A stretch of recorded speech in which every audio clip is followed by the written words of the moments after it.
Ah yes, the age-old question. Does adding a giant spoiler, slapping on some racing stripes, and installing that loud exhaust really make your car faster? Well, it's time to find out if those mods are just for show, or if they actually give your ride a boost. Let's start with the classic bigger exhaust means more power myth. Sure, your car sounds faster with that giant exhaust, but is it actually faster? Not necessarily.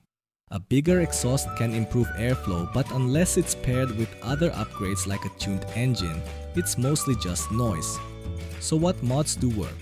It's not the flashy stuff, but the subtle upgrades. Think turbochargers, improved suspension, or an ECU tune. These actually boost your car's performance by increasing horsepower or handling. The catch? They can be expensive and need to be done right. Another mod people love? Cold air intakes. In theory, more air means more combustion, which means more power. But unless your engine is set up to take advantage of that extra air, the gains are minimal. It's like trying to run a marathon after eating a huge burger. Not exactly efficient.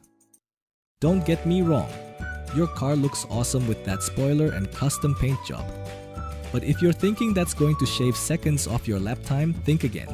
Sometimes less is more.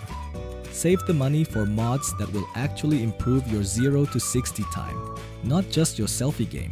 So, do performance mods really make your car faster? Sure, if you pick the right ones and get them installed by pros, but slapping on a giant exhaust and hoping for the best? Yeah, that's more for show. The real speed comes from well-chosen, well-executed mods that make your car faster in the ways that count.